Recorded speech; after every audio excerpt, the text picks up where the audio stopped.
ॐ स्थापकाय च धर्मस्य सर्वधर्मस्वरूपिणे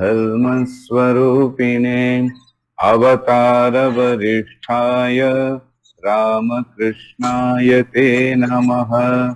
जननीं शारदां देवीं रामकृष्णं जगद्गुरुं पादपद्मे तयो श्रित्वा प्रणमामि मुहुर्मुहुः। नमः श्रीयतिराजाय विवेकानन्दसूरये सच्चित्सुखस्वरूपाय स्वामिने तापहारिणे। जय श्री राम कृष्ण। सबको पुनः नमस्कार। और आप लोगों से भेंट करने पर मैं अपना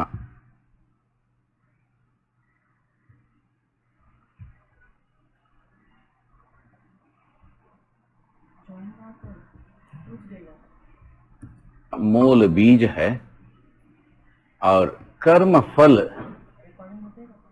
बार बार अपने को प्रस्तुत कराकर जीवन की श्रृंखला बढ़ा देता है।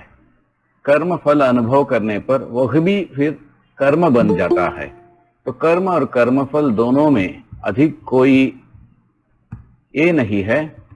कर्म और कर्मफल आपस में एक ही रूप धारण करता है, कर्म का ही रूप धारण करता है। फल अनुभव जब हम करते हैं वह भी कर्म का ही रूप धारण करता है।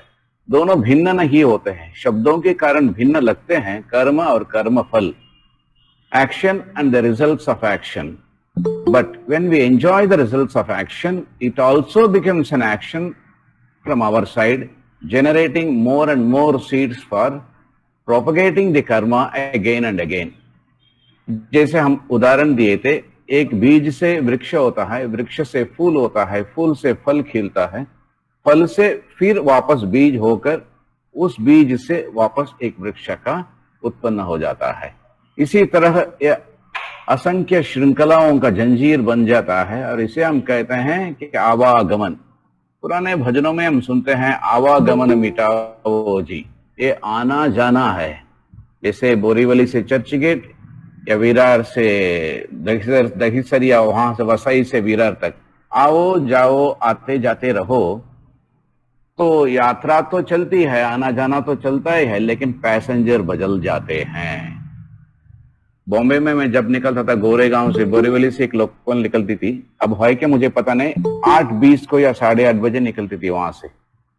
तो कई बार तो उसी लोकल में नए पैसेंजर आ जाते हैं और कभी कभी पुराने पैसेंजर गायब भी हो जाते हैं। वैसा ही अपना जीवन कर्म के कारण असंख्य आवागमन का कारण बन जाता है।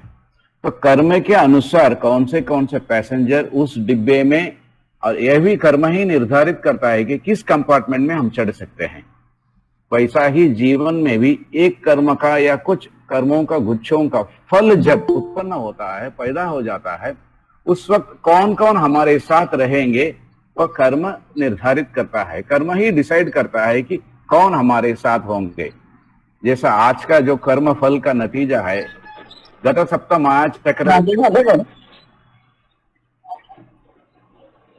माया चक्रवर्ती को नहीं देख पाए, लेकिन आज देख पाए। तो ये जो प्रवचन का जो कर्म है, उसमें गत सप्ताह जो यात्रा हुई थी उस वक्त कोई नहीं थे। जो गत सप्ताह थे वो आज नहीं है। तो इसमें एक मिनट श्रद्धा, तेरा ये म्यूट करो प्लीज। श्रद्धा शिंगारपुरे, अपना म्यूट करो, मेरा आवाज डिस्टर्ब हो रहा है। म्यूट करो। म्यूट कर दिया उन्होंने। देखिए, अनुपमा न्यू पैसेंजर चढ़ गई अभी कंपार्टमेंट में। तो हम सब लोगों का इंडिविजुअल और कलेक्टिव कर्म एक साथ जुड़ा है। इसमें भी एक प्रश्न इसमें निकल आता है, उभर कर आता है कि एक आदमी का कर्म दूसरों को अफेक्ट कर सकता है कि नहीं, एक आदमी का कर्म का नतीजा दूसरों के ऊपर अपना परिणाम लाएगा कि नहीं। हो सकता है, क्योंकि हजार संख्याओं में मिलकर हम लोग प्राइम मिनिस्टर को जब चुनते हैं और जब प्रधानमंत्री पाकिस्तान के साथ वॉर डिक्लेयर कर देंगे, तो हमारा हर आदमी का कर्म का योगदान उसमें होता है। और एक व्यक्ति प्रधानमंत्री के अपने डिसीजन लेने पर हर भारतवासी को उस कर्म का नतीजा भोगना पड़ता है। तो individually, mutually and cooperatively and collectively हम हर आदमी दूसरे आदमी के ऊपर अपने कर्म के परिणामों को लाते हैं और दूसरों का कर्म को भी हम अनुभव करते हैं। जैसे कभी कभी टीम लीडर्स होते हैं, प्रोजेक्ट मैनेजर्स होते हैं, उनके टीम में उनके परिश्रमों का फल जब हम भोगते हैं उस वक्त तो हमें समझ में नहीं आता है कि हम उनका परिश्रम का फल भोगते हैं। लेकिन जब टीम लीडर या प्रोजेक्ट मैनेजर कुछ गलती कर बैठते हैं तो जब नतीजा बुरा या परिणाम उसका अलग निकलता है तब हम सोचते हैं कि ये ही तो बेकार सब कर दिया, इसने ही तो सब गड़बड़ी कर दिया। टीम लीडर को बदलो, प्राइम मिनिस्टर को बदलो। तो लेकिन हम यह नहीं सोचते हैं कि हम लोग सब एक साथ कर्म के द्वारा बंधे हुए हैं। We are all connected by mutual connections. नहीं तो प्रश्न उठता है कि हम रामकृष्ण देव जब दक्षिणेश्वर में थे वहां पर क्यों नहीं जन्म लिए? क्योंकि हमारा कर्म ऐसा है कि हम इस कंपार्टमेंट में ही चढ़ेंगे और अपने कर्म के अनुसार कौन से पैसेंजर हमारे साथ आएंगे। स्वामी विवेकानंद जी का कर्म ऐसा था तो उनको रामकृष्ण देव का संगत मिल गया। लाटू महाराज बिहार के ऐसे एक यात्री थे, उनके कर्म के अनुसार उन्हें अवतार पुरुष का संगत मिल गया। तो ये सब एक कंपार्टमेंट में जा रहे हैं, अवतार पुरुष और उनके पार्षद और श्री मां शारदा देवी। तो ऐसा ही अपने जीवन में भी ये Borivali to Churchgate local जैसे कर्म भी जीवन यात्रा को निर्धारित कर देता है। The Karma decides the total journey of life. तो इसके बारे में हम लास्ट संडे ये सुने थे कि कर्म अपने अनुभवों से भी हम ये जान लेते हैं कि कर्म ही अपना पुनर्जन्म का आना जाना आवागमन का कारण बनता है। अनुभव से जान लेते हैं और अपने ऋषि मुनियों के अतीन्द्रिय दर्शन जिसे अप्रोक्षानुभूति बोलते हैं कि ट्रांसेंडेंटल विजन, वहां पर जीवन सत्यों को दर्शन करते हैं। वहां पर मन के परे जाकर उस ऊंचे स्थिति में वे लोग सत्य के दर्शन करते हैं, फिर वहां से आके हमें सुनाते हैं कि यस ये सत्य है, हम आते हैं जाते हैं, हमारा पुनर्जन्म होता है। इसके बारे में जब संशय हुआ तो श्री कृष्ण अर्जुन को सुना दिए, हे अर्जुन, बहुत बार तुम और मैं आके चले गए हैं। बहुनी में व्यतीतानि जन्मानि तव चार्जुन। हे अर्जुन, बहुत बार तुम और मैं इस पृथ्वी में इस संसार में आके चले गए हैं। कान्यहम वेत्थ सर्वाणि, वो सब मैं जानता हूं, मुझे पता है। न त्वं वेत्थ परं तप, लेकिन तुम्हें कुछ भी पता नहीं है। एक ही मूल रहस्य है तो महाभारत के कथानायक श्री कृष्ण बन गए। श्री कृष्ण के पास हर उलझनों का सुलझन है, समाधान है, सल्यूशन है।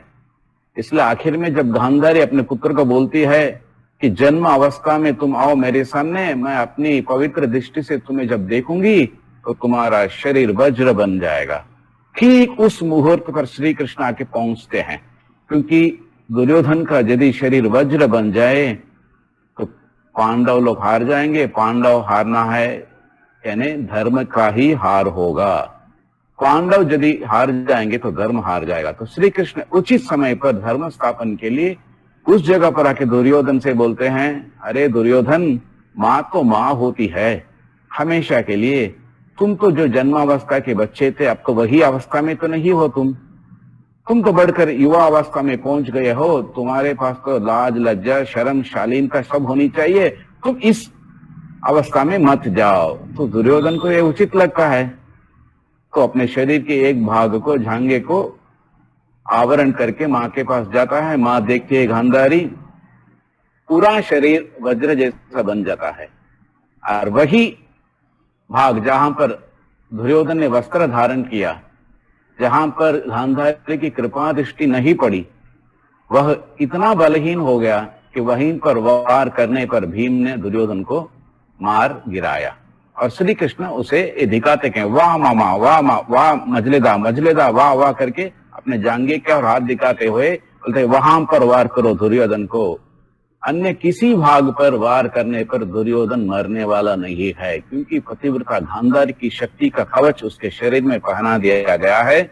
इसलिए दुर्योधन को यदि मारना है, यदि उनका ये करना है, वध करना है, झांगे में थाइस, वहां पर मरो। श्री कृष्ण इशारा करते हैं और भीम वहीं पर उनको वार करके गिरा देते हैं।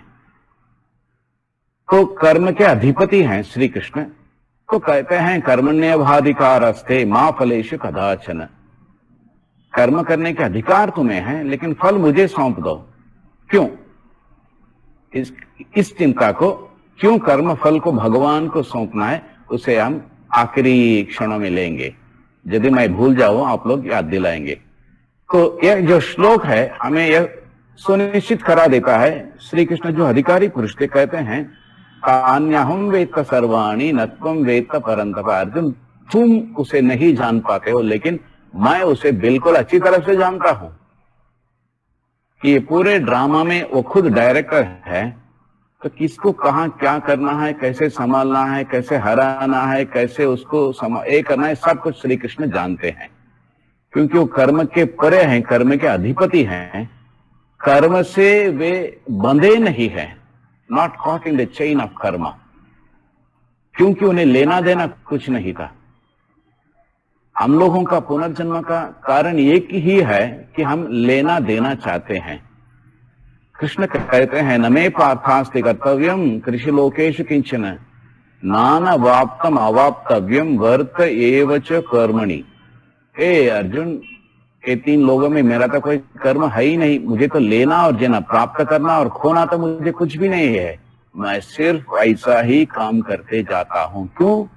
ये काम क्रिया प्रकृति का नियम है, प्रपंच का नियम है।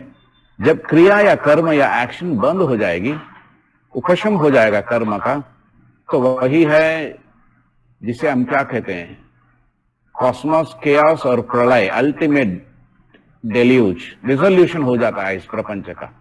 प्रपंच का लय हो जाता है। जब तक प्रपंच है तब तक कर्म होना ही चाहिए। प्रपंच यानी कर्म है, हमारा जीवन यानी कर्म है। हमारी मृत्यु जब हो जाती है तभी भी, उस वक्त पर भी हमारे शरीर में इतना डिकम्पोजिशन होता है, दैट ऑल्सो, उसे भी हम कर्म ही, क्रिया ही कहते हैं।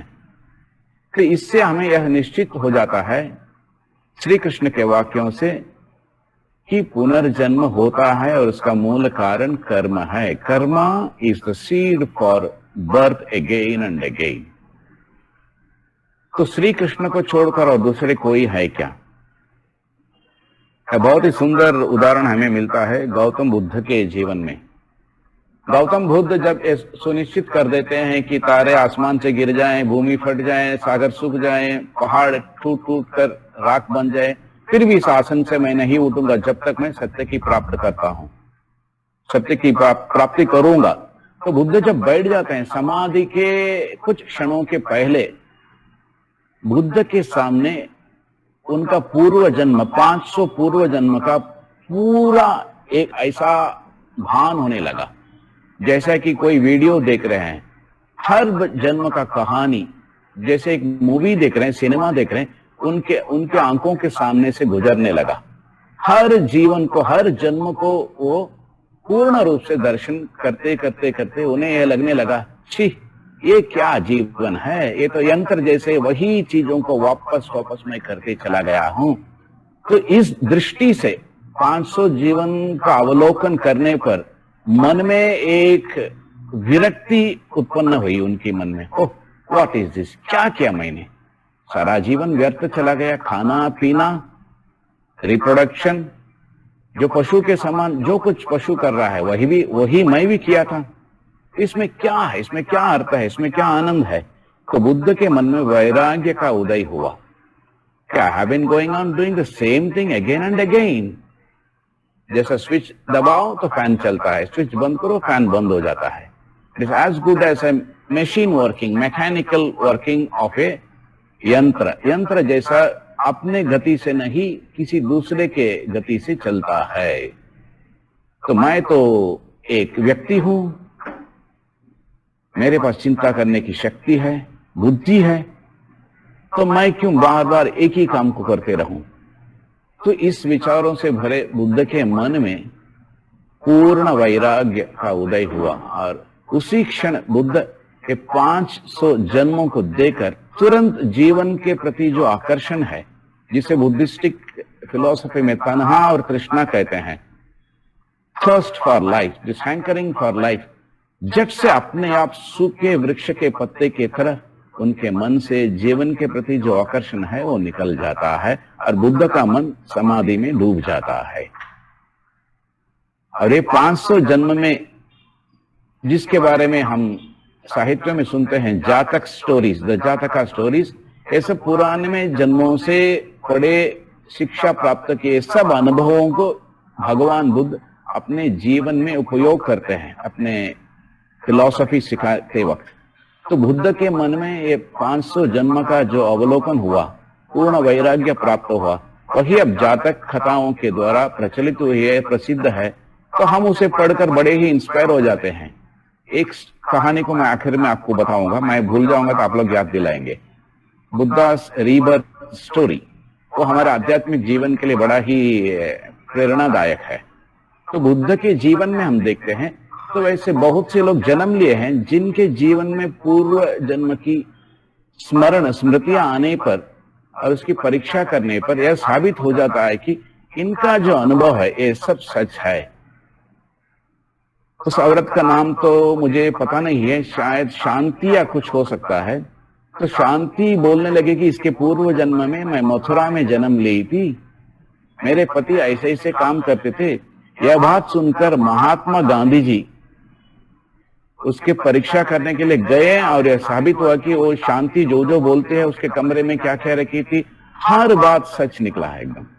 तो ये पूर्व जन्म सही है, सच है और एक अपना अनुभव का विषय है। इससे यह सिद्ध हो जाता है कि न अवतार पुरुष या कोई संत महात्मा या अपने शास्त्र, आम आदमी के अनुभव में भी पूर्व जन्म का आभास हो जाता है। उस स्मृतियों के कारण, स्मरण के कारण वो यह सिद्ध कर देता है कि मेरा पूर्व जन्म का जो स्मरण है, मेमोरीज है, यह सच है। तो इसके कारण पूर्व जन्म एस्टैब्लिश हो जाता है, सुनिश्चित हो जाता है कि हमारा पूर्व जन्म है, हम बार बार जन्म लेते हैं। तो इसका पॉजिटिव और नेगेटिव एक व्यू पॉइंट निकल सकता है हमारे मन में। ये पूर्व जन्म का जो तत्व है ये आशादायक भी है और निराशाजनक भी है। आशादायक कैसा हो सकता है? साधना मार्ग के लिए ये अपने लक्ष्य प्राप्ति के लिए बड़ा ही आशादायक एक तत्व है, चिंता है ये पूर्व जन्म। और निराशाजनक एक दृष्टि से होने पर भी यह भी अपनी जीवन धारा को सही दिशा में प्रेरित करने के लिए एक बड़ा ही प्रेरणादायक तत्व है। कैसा है? निराशाजनक। जो भी हम कर्म करेंगे उसका फल हमें इस जन्म में मिलेगा या अगले जन्म में सुनिश्चित रूप से हमें प्राप्त होगा। तो जितने भी हम कर्म करते हैं उसका फल कब मिलेगा? जो पाप करते हैं, गलतियां करते हैं, भूल करके बैठते हैं, दूसरों को ठगाते हैं, ये सब अगले जीवन में हमें मिलेगा ही मिलेगा। जैसा कर्म करेगा वैसा फल देगा भगवान। ये है गीता का ज्ञान। ये भजन आप लोग सब सुने होंगे। एक कहानी मैं सुना था, एक स्वामी जी से मैं सुना था कहानी। तो बाहर के एक हरिद्वार ऋषिकेश के एक सन्यासी कहीं उत्तर हिंदुस्तान में रेलवे स्टेशन में अपने कंपार्टमेंट से नीचे उतरे और उनके शिष्य भी उनके साथ थे। तो अचानक रेलवे प्लेटफॉर्म पर उतरकर वो सन्यासी एक व्यक्ति को देखकर आंसू बहाने लगे। आप लोग बम्बई में देखे होंगे, अब है क्या मुझे पता नहीं। उस वक्त हमारे जमाने में हम देखते थे कि एक भिखारी ऐसे होते हैं जो हाथों में चप्पल पहनते हैं और उनका विकलांग होने के कारण अपने घुटने पर भी चप्पल पहन के जैसे जानवर के जैसे घसीटते घसीटते चलते हैं वो लोग। यानी they will be walking on all the force. दोनों हाथ जमीन पर है और घुटने भी जमीन पर है, जैसे जानवर चलते हैं वैसे वो चलेंगे। और घुटने पर भी चप्पल पहनते हैं जिससे घुटने घिस न जाए। तो वैसे एक भिखारी को देखकर ये सन्यासी रो पड़े। तो शिष्य को बड़ा ही आश्चर्य हुआ। तो पूछने लगा, महाराज ऐसे तो बहुत से भिखारी आप देख रहे हैं, तो इसके प्रति आपका क्या इतना आकर्षण और इतना क्या आपका सिंपैथी कैसा है? करुणा उमड़ कर क्यों आती है? तो सन्यासी कुछ क्षण ऐसे मौन रहे और बोले, अरे तुम तो नहीं देख पाते हो इसलिए तुम्हें समझ में नहीं आता। देखते ही मुझे समझ में आ गया कि ये कितना बड़ा सम्राट था, आज क्या अवस्था में, क्या गति है उसकी। बोले क्या, कौन था ये? बोला पूर्व जन्म में यही शाहजहां था जिसने ताजमहल बनाया, और अब देखिए विकलांग के रूप में, भिखारी के रूप में भटक रहा है, इधर उधर घूम रहा है, कैसी दुर्गति उसे प्राप्त हुई। तो शिष्य ने पूछा, जो सम्राट शाहजहां जिसने one of the wonders, 8 wonders में ताजमहल जो है जिसे बनाया, तो शाहजहां की दुर्गति ऐसी क्यों हुई? ये कहानी सुनने के पहले मैं ये दृष्टांत सुना था कि शाहजहां ताजमहल बनाने के बाद अपना प्रेम का जो निशाना, मुद्रा, जो चिन्ह है, ऐसा दूसरा कोई न बना पाए, इसलिए सब कारीगर के अंगूठे को उन्होंने काट दिया। सबका तम जो है शाहजहां ने काट दिया, क्योंकि बिना तम अंगूठे के कारण कोई काम नहीं कर सकते हैं। जैसे एकलव्य को द्रोणाचार्य ने पूछा, अंगूठा दक्षिणा दो गुरु दक्षिणा में, क्योंकि अंगूठा चले जाने पर सब टेक्नोलॉजिकल डेवलपमेंट बंद हो जाता है। क्योंकि मशीन को पकड़ने के लिए अंगूठा, चिंपैंजी पकड़ नहीं सकती, चिंपैंजी ऐसी पकड़ती है लकड़ी को, लेकिन आदमी एक ही ऐसा पकड़ता है। स्टीयरिंग को पकड़ना है तो अंगूठा चाहिए। Thumb gives the hold for grip, उसके कारण मशीन को हैंडल कर सकता है। तो शाहजहां का यह हुक्म था कि दूसरा ताजमहल न बने। उस भय के कारण शाहजहां ने सब जो लेबरर्स है, मजदूरों का अंगूठा काट दिया। उसका पाप का ही ये अनुभव से हो रहा है, उस पाप का ही प्रायश्चित हो रहा है कि वो विकलांग होकर जन्म लिया है। तो ये शिष्य तो डर गया, तो महाराज ऐसा तो मैं भी बहुत कुछ भूल किया हूँ, बहुत लोगों को गाली दिया हूँ, तो क्या मुझे वापस गाली वो लोग सुनाएंगे क्या? बोला क्यों नहीं सुनाएंगे, जैसे भोते हो वैसे ही तुम पाते हो। कबीर कमाई आपनी तो कधे न निरर्थक जाए, भोया पेड़ बबूल का तो आम कहां से पाए। तो उसने बबूल का बीज लगाया, कांटे का पौधा जो होता है जिसे ऊंट खाती है, बोला उस पेड़ में आम कहां से मिलेगा। ये तो संत कबीर की वाणी है। कबीर कमाई आपनी, जो कमाया तुमने, कधे न निरर्थक जाए, कभी वो चुकता नहीं है। बोया पेड़ बबूल का तो आम कहां से पाए, आम नहीं मिलता बबूल का पेड़ लगाने से। तो इसमें से एक निराशाजनक होने पर भी एक सुखदायक हमें एक आशा यहां से प्राप्त होती है कि अपने कर्मों का संचालन करो, कंट्रोल, नियंत्रित करो, और कर्म को धर्म में प्रतिष्ठित करो, क्योंकि तुम जो भोते हो उसे ही तुम पाते हो। इसलिए अच्छे कर्म करने से अच्छा फल मिलता है। पापाय परपीडनम परोपकाराय पुण्यम। सर्वेषु वेदेषु व्यासस्य वचनद्वयम्। पूरे वेद में व्यास का 2 वचन है। क्या है? परोपकाराय पुण्यम, परोपकार करने से पुण्य मिलता है। पापाय परपीडनम, पाप से दूसरों की पीड़ा होती है तो वही पीड़ा हमें भी वापस मिलती है। तो यही है कर्म थियरी, द थियरी ऑफ कर्म। कर्म सिद्धांत का जो आशादायक और निराशाजनक जो है, ये द्विमुखी एक शस्त्र है कर्म।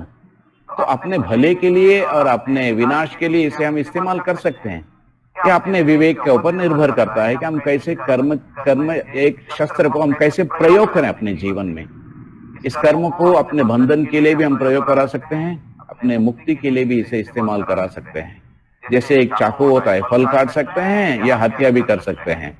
तो ये पुनर्जन्म का कारण यही कर्म है, और कर्म से कर्म फल जब मिलता है, उस कर्म फल से हमें ये कर्म फल भोगने के लिए जीवन बार बार लेना पड़ता है। जैसा श्री रामकृष्ण देव कहते हैं कि घर में बुढ़िया रहती है, एक छोटी सी डब्बे में बहुत से सब्जियों की बीज रखती है।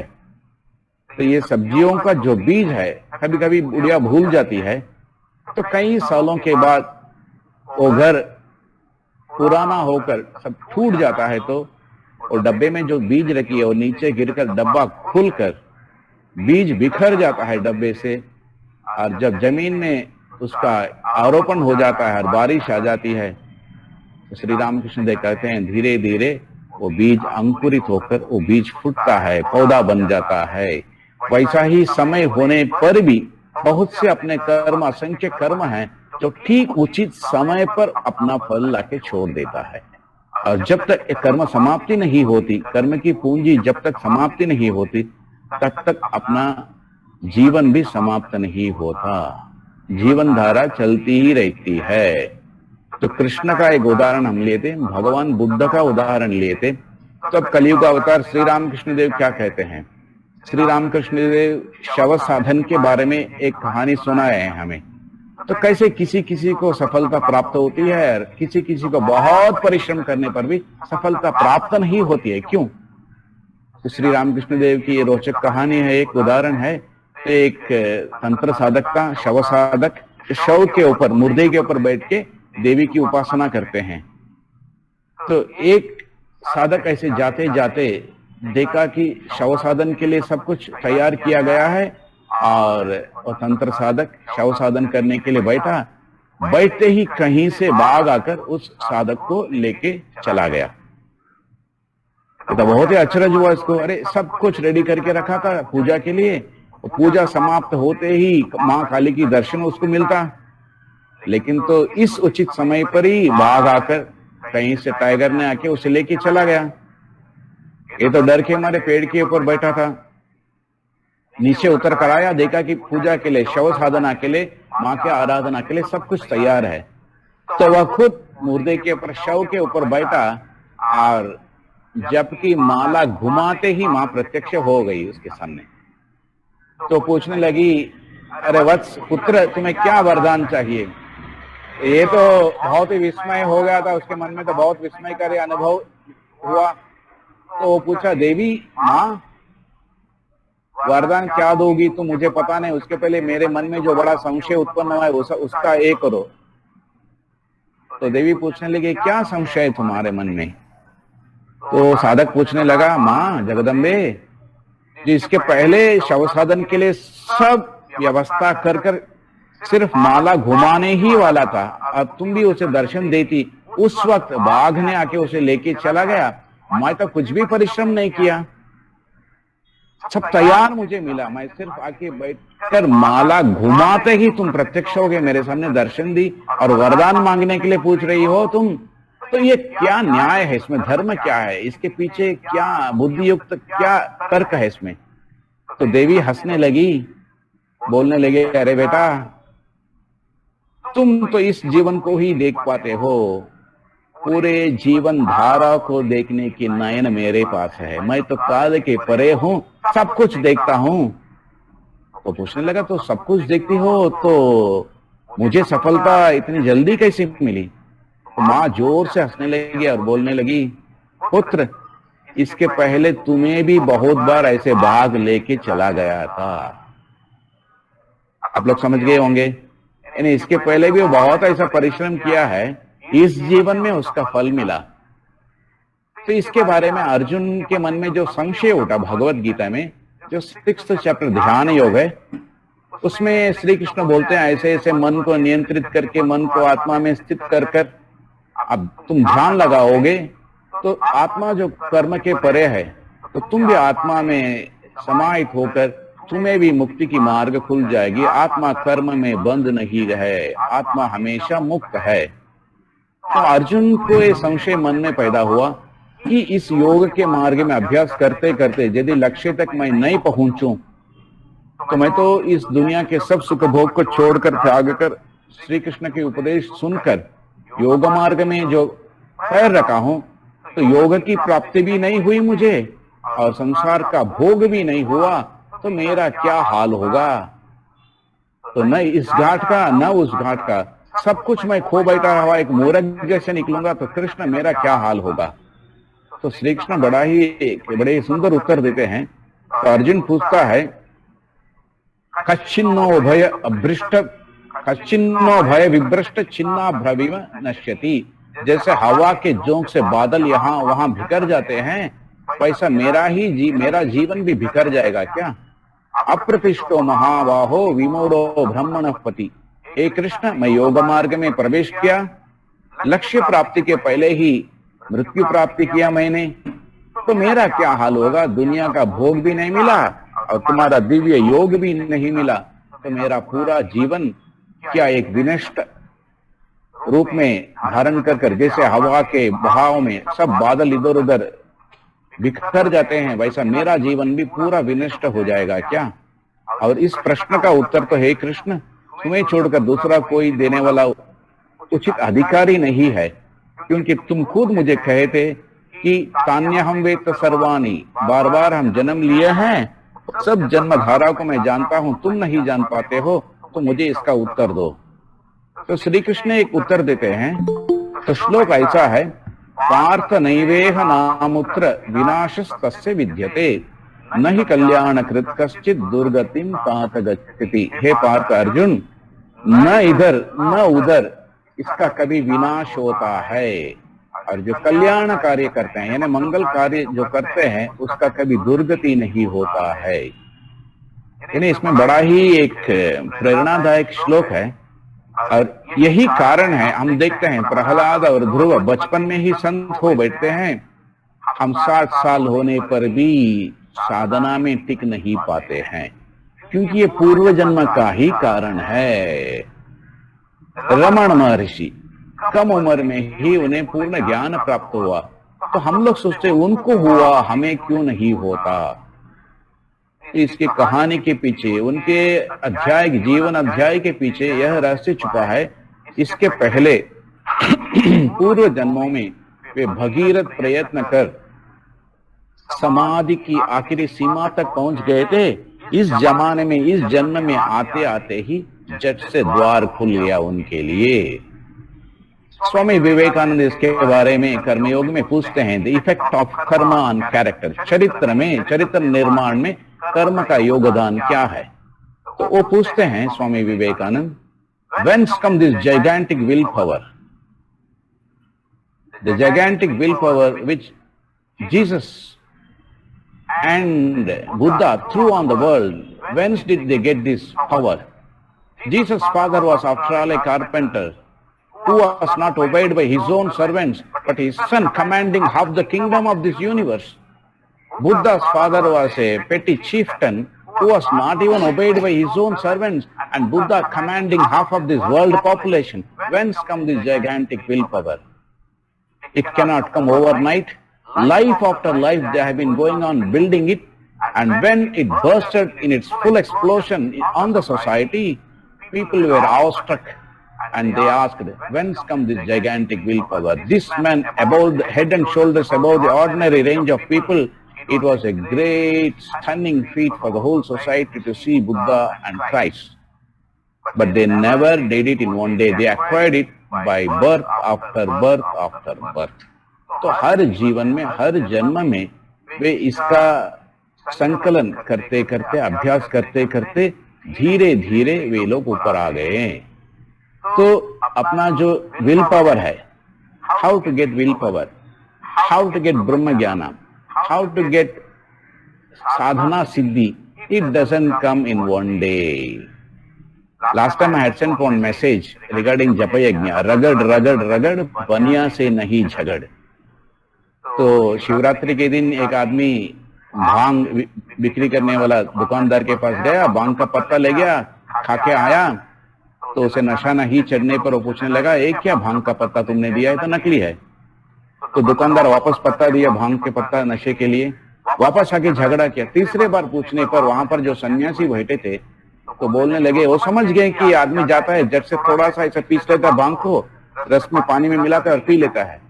तो सन्यासी बोलने लगे, अरे मूर्ख, रगड़ रगड़ रगड़, ये बनिया से मत कर तू झगड़, बनिया से झगड़ा नहीं करना, तुम भांग के पत्तों को ऐसा पीसना चाहिए जैसे मक्खन जैसा हो जाए और उसको पानी में मिलाओ तो पूरा रस एसेंस भांग के पत्ते का निकलेगा। वैसे ही माला को रगड़ रगड़ रगड़। शिष्य सामने बैठा था उसके सामने, तो उसको देखकर गुरु हंसने लगे। तो शिष्य पूछा, गुरुजी क्यों हंस रहे हैं? रगड़ रगड़ रगड़, किसको रगड़ो? तो गुरुजी बोलने लगे, माला को रगड़ रगड़ रगड़, गुरु से कभी नहीं झगड़। तो हम लोग सोचते हैं कि मंत्र लेने पर भी सब कुछ हो जाता है, लेकिन नहीं, रगड़ना पड़ता है। Without desiring, just desiring will not work out. हम बहुत लोग इच्छा करते हैं लेकिन योग्यता चाहिए। This desiring is produced by karma. Swami Vivekananda बोलते हैं, कहते हैं A fool may have all the books in his library, but he will be able to understand only those books which he deserves to. मेरे कमरे में मैं आइंस्टीन का न्यूक्लियर फिजिक्स का बुक रख सकता हूँ लोगों को दिखाने के लिए, लेकिन न्यूक्लियर फिजिक्स को मुझे यदि समझना है तो मुझे कर्म करना पड़ेगा, न्यूक्लियर फिजिक्स को अच्छी तरह अध्ययन करना पड़ेगा, सीखना पड़ेगा, तब मुझे जाकर समझ में आएगा कि क्वांटम फिजिक्स क्या होता है। यहां बैठे बैठे भीमसेन जोशी के जैसे क्षेत्र विठल तीर्थ विठल करने से आप लोग भाग जाएंगे, लेकिन भीमसेन जोशी आके यहां बैठे ना, उस्ताद जब गाते हैं रातों रात उस्ताद नहीं बनते हैं, न संत बनते हैं एक दिन में, इसलिए रगड़ रगड़ रगड़, ये रगड़ना ही कर्म है। तो श्री कृष्ण कहते हैं तो जो तुम रगड़ते हो वो कभी नष्ट नहीं होता अर्जुन। इस जन्म में तुम जहां छोड़ते हो वहीं से तुम अगले जन्म में शुरू करते हो। हो सकता है एकेडमिकल स्टडीज जो है, जो फर्स्ट स्टैंडर्ड सेकंड स्टैंडर्ड हम लोग जो जाते हैं वह बार बार हमें करना पड़ेगा, क्योंकि नए जन्म जब लेते हम तो बच्चे होंगे तो किंडरगार्टन में जाना पड़ेगा, स्कूल में जाना पड़ेगा, कॉलेज में जाना पड़ेगा, लेकिन आध्यात्मिक जीवन के लिए जितना साधना हम लोग किए हैं वो सब साधना पूंजी हमारे अवचेतन मन में ही बसा है, और अगले जन्म लेते वही से अंकुरित होकर फूट के पुनः हमें स्मरण करा देता है, जहां छोड़ा वहां से पकड़ा। तमिलनाडु में ऐसा कहा है, विट्ट कोरई तोट्ट कोरई, विट्ट कोरई यानी जहां छोड़ा वहीं से पकड़ा। वैसा ही ध्रुव को बचपन की याद आने से शुरू हो गया नारायण भक्ति, प्रहलाद को भी वैसा ही शुरू हो गया, मीरा भाई को भी वैसा ही, यहां तक तो निकल गया। लेकिन यहां तक भरने के लिए, गले तक भरने के लिए कितना तक परिश्रम किए होंगे वो लोग। तमिलनाडु में एक मैंडोलिन श्रीनिवासन जन्मा था, आप लोग जानते होंगे। 5 या 4 वर्ष में ही उम्र में ही उसने मैंडोलिन बजाना शुरू किया, जो संगीत यंत्र बहुत सालों से लुप्त हुआ था। उस मैंडोलिन को उन्होंने शुरू किया और 7 या 8 साल में उस्ताद बन गए, और बहुत ही कम उम्र में मर गए वे। तो किसी ने पूछा कि आपको कहां से मिला ज्ञान, बोलने लगी कि पूर्व जन्म से। जैसे कंप्यूटर में मेमोरी कार्ड होता है, उस मेमोरी कार्ड जैसे अपने व्यक्तित्व में भी, अपने पर्सनालिटी में भी संस्कार की पूंजी होती है। We all come with that sanskar, and it is that getting of that sanskar for which we should use the karma. अच्छे अच्छे संस्कारों को अपने मन में संकलित कराने के लिए, जमा कराने के लिए प्रयत्न करना चाहिए, इससे अपना कैरेक्टर भी बहुत सुचारू ढंग से निर्माण हो जाता है। How to create character? Actions when repeated becomes habit, habit when continued for long time becomes our nature, nature when extended becomes your destiny. जैसे हम लोग कॉलेज में थे तो एक ऐसे कहानी सुनते थे, तो जैसे छोटे छोटे कर्म करते हैं, बार बार कर्म रिपीट करने पर अपना आदत बन जाता है। तो हम लोग के स्कूल में एक लड़का तो ऐसे से बात करता था, आज मैं चश्मा निकालता हूँ, आपको दिखाई पड़ेगा, आज मैं शाम को दोस्त के साथ सिनेमा देखने जाऊंगा। तो हर वर्ड के बीच में, हर शब्द के पद के बीच में अपने आंखों को निशाता था, तो विंकिंग ऑफ द आईज। तो एक बार IAS इंटरव्यू में उसने अच्छा लिखा था, एग्जामिनेशन इंटरव्यू के टाइम उन्होंने पूछा, where is the city of London situated? तो बोलने लगा, the city of London is situated on river Thames. तो बोलने लगे, your answer is very good, it's exactly correct, but why you are winking your eyes for every word? Are you in stress? Are you in tension? तो इस एक छोटे से आदत के लिए वो IAS इंटरव्यू में फेल हो गया, क्योंकि you cannot be made as a collector और एन एम्बेसडर और anybody with such body language. It's so disturbing and it's so awkward. तो आदत से कैसे मजबूर हो जाते हैं। तो कर्म की जो प्रबलता, कर्म की जो शक्ति है, हाउ हमारे भाग्य को, how it can determine our destiny, we can understand by these examples, by the examples of Dhruv, Prahlad, Ramana Maharshi, Mandolin Srinivas. All these people have done great this one, and Sri Ramakrishna Shava Sadhana also हमारे लिए सुनिश्चित करा देता है, दृढ़ करा देता है हमारा विश्वास को कि पूर्व जन्म है। श्री रामकृष्ण देव के और एक उदाहरण मैं देता हूँ, बहुत ही रोचक है। तो श्री रामकृष्ण देव कहते थे कि यहाँ के एक राज्य में जो राजा थे, तो राजा के बेटे राजकुमार और उनके दोस्त लोग खेल खेलने लगे, तो दोस्त लोग बोलने लगे राजकुमार को, अरे तुम तो राजकुमार हो, राजा के पुत्र हो, तो तुम राजा बनो, हम लोग तुम्हारे मंत्री बनेंगे और राज दरबार का खेल खेलेंगे। तो राजपुत्र राजकुमार बोलने लगा, चीची चीची, मुझे तो वो खेल अच्छा ही नहीं लगता है, तो क्या खेल खेलेंगे हम लोग। तो राजकुमार बोलने लगा, मैं ऐसा अपना पीठ झुकाकर ऐसे खड़े रहूंगा, तुम लोग जैसे धोबी कपड़ा धोता है उसी टाइप मेरे पीठ में कपड़े को मार मार कर धोएंगे। तो श्री रामकृष्ण देव कहते हैं, राजकुल में जन्मने पर भी, जन्म राजकुल में लिया है, राजपुत्र है, लेकिन पूर्व जन्म में धोबी था वो, इसके कारण धोबी के जो वासना है, संस्कार है, उसके कारण उसे धोबी का खेल खेलना ही अच्छा लगा, रोचक लगा, रुचिकर लगा उसे। तो बोला, मैं ऐसे झुक के खड़ा रहूंगा, मेरे पीठ पर कपड़े को मार मार के तुम लोग धोना। वो कैसा होता है, स्वभाव इस कर्म से निर्माण होता है। Character is formed, shaped by the actions you perform, the thoughts you think. तो जो जो कर्म हम करते हैं उस पर हमें पूर्ण रूप से ध्यान देना चाहिए, क्योंकि यही अपना जीवन धारा का डायरेक्टर बनता है, निर्माता निर्देशक बनता है। श्री मां शारदा देवी जब रामेश्वरम में आई थी और शिवलिंग की जब पूजा करने लगी, तो पूजा करने के पहले वहां चांदी का कवच था शिवलिंग के ऊपर। कवच निकालते ही अनजाने में उनके मुख से निकल गया, जैसा रखी थी मैं वैसा ही है अभी, ऐसा है कि it is the same way. तो गोलाप माँ वहां पर ज्योति पूछा, माँ क्या बोल रही है तुम? तो माँ उस बात को टाल दी।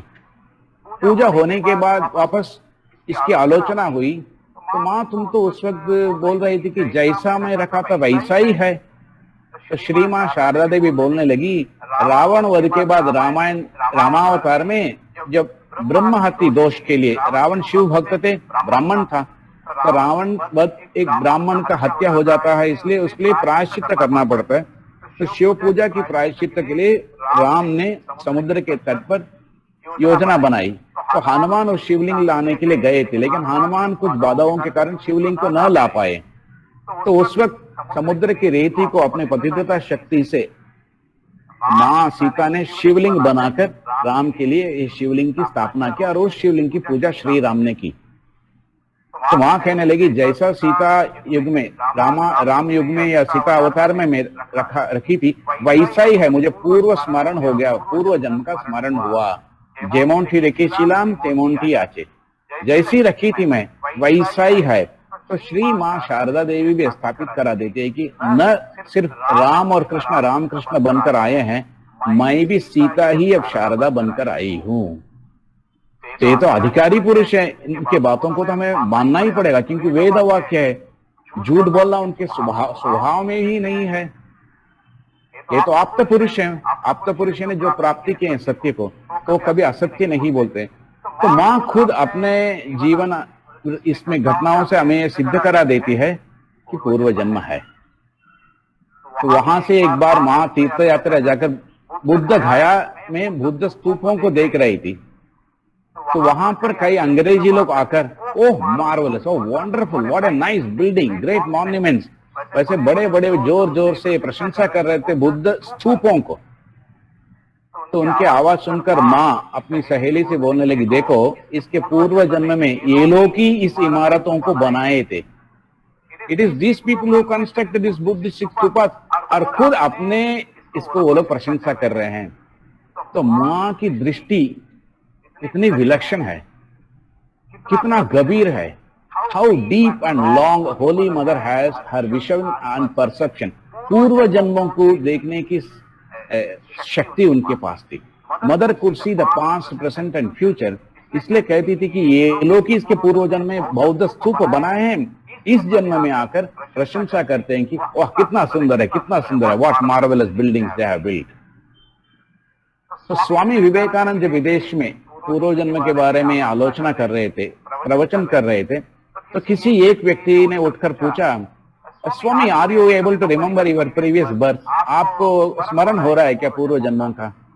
तो विवेकानंद स्वामी जी मुस्कुराते हुए कहे, yes I remember, but I am not going to let it out now. मैं अभी नहीं बताऊंगा तुम्हें मेरे पूर्व जन्म के बारे में। और बेलूर मठ में स्वामी विवेकानंद के महासमाधि के बाद, इस घटना को मैं दूसरे एक सन्यासी से सुना। उस वक्त स्वामी शिवानंद महाराज प्रेसिडेंट थे रामकृष्ण मठ के। तो अचानक महासमाधि के बाद स्वामी विवेकानंद बेलूर मठ में महापुरुष महाराज को, शिवानंद महाराज को दर्शन दिए और कहने लगे, अरे तारकदा, इसके पूर्व जन्म में तुम आनंद थे और मैं बुद्ध था, याद है? यानी आनंद बुद्ध के शिष्य थे। और स्वामी जी कहने लगे, मैं बुद्ध था और तुम आनंद थे, याद है? यह कहकर स्वामी जी अदृश्य हो गए। उसके बाद महापुरुष महाराज बहुत फूट फूट कर रोने लगे और कुछ कम ही सालों में उनका शरीर भी चला गया। और वैसा ही श्री रामकृष्ण देव के रहते रहते इस शिष्य सब बुद्ध गया गए थे। उस बुद्ध गये में कुछ दिन वो लोग तपस्या कर रहे थे। एक दिन स्वामी शिवानंद महाराज के शरीर में कहीं से बुद्ध आकर उनके शरीर में विलीन हो गए और स्वामी विवेकानंद झट से महापुरुष महाराज को पकड़कर आलिंगन करने लगे। तो ये बात तो झूठ नहीं हो सकती है। और स्वामी जी के रूप में जापानीज लोग बहुत बार अनुभव करने लगे, लगता है कि साक्षात बुद्ध वापस आया है। तो ठाकुर जी के, माँ के और स्वामी जी की जीवनी में हम यह पाते हैं कि पुनर्जन्म है। और विवेकानंद बनने के पहले भी स्वामी शारदानंद जी के घर जाते जाते स्वामी विवेकानंद नरेंद्र शरत महाराज के घर जाते जाते बोलने लगे, बाहर खड़े होकर बोलने लगे, अरे शरत, मुझे लग रहा है कि इस घर में मैं इसके पहले बार आया हूं। अभी तो वही पहले बार जा रहे हैं उस घर में। घर में प्रवेश करने के पहले ही स्वामी जी इन्हें नरेंद्रनाथ बोल रहे हैं, मुझे लग रहा है कि इस घर में इसके पहले बार मैं आया हूं। वहां पर एक सीढ़ी है ना, यहाँ पर एक खिड़की है ना, यहाँ पर एक दरवाजा है, यहाँ पर 2 कमरा है, सब हुबहू ठीक निकला। तो इसके बारे में स्वामी विवेकानंद बोलते हैं कि this whole world is a permutation and combination, the same thing repeating again and again. जैसा हिंदी फिल्म का जो मसाला है ना, जितना भी फिल्म निकाले वैसा ही सीन निकलता है, वैसा ही गाना निकलता है, वैसा ही मसाला है। थोड़ा सा इधर उधर नमक मिर्ची बदल जाता है, उतना ही है। The same story, the whole world is limited. How many ideas you can have for permutation and combination? किसी में नमक ज्यादा दिया, किसी में मिर्ची दिया, किसी में काली मिर्च लगाया, किसी में इमली डाल दिया, वो भेलपुरी हो गया बस। तो मसाले को, जो मसाला अपने हाथ में है, उसी मसाले को हम बदल बदल कर नए नए डिशेस बनाते हैं। वैसा ही इस दुनिया का, प्रपंच का रंगमंच में हमारा जीवन का जो नाटक चलता है, इधर उधर का मसाला बदल जाता है। तो पुनर्जन्म है, तो पुनर्जन्म का कारण कर्म है, तो कर्म को अपने हाथ में लो। यही पुनर्जन्म से आशादायक जो किरण निकलता है। और एक कहानी मैं सुना था, राजस्थान में परशुराम महंत एक थे, एक आश्रम के बड़े महंत महाराज थे। आज समय बहुत कम लग रहा है। तो महंत महाराज जब आश्रम शुरू किए, छोटा सा एक आश्रम था, धीरे धीरे साधना करते करते करते आश्रम बढ़ने लगा। बहुत ही बादशाही टाट बाट से आश्रम बढ़ गया, मंदिर बन गया, साधु निवास बन गया, सब कुछ बन गया। देखने में ऐसा ऐसा लगता है कि कोई महाराजा बैठे हैं, महाराजा का ये है, पैलेस है वो, महाराज नहीं महाराजा है। तो ये संत महाराज के शिष्य कोई एक दिन आए, गृहस्थ शिष्य आए और बोलने लगे, महाराज शुरू में आप कैसे थे, बड़े महान तपस्वी थे, कुछ नहीं था खाने के लिए, 1-2 रोटी और सब्जी से खाकर जब ध्यान करके जीवन बिताते थे। अब देखिए आपका तो बादशाही शैली में जीवन यापन हो रहा है। बड़े बड़े आदमी आ रहे हैं, कार, एम्बेसडर, बहुत बड़े बड़े वाहन आकर खड़े होते हैं, बड़े बड़े लोग आते हैं आपके पास, सेठ जी आते हैं, अभिनेत्री आते हैं, सब लोग आते हैं।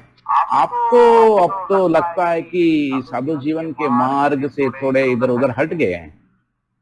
तो महाराज बोले, अरे मैं क्या करूं, जैसा कर्म वैसा ही फल प्राप्त होता है।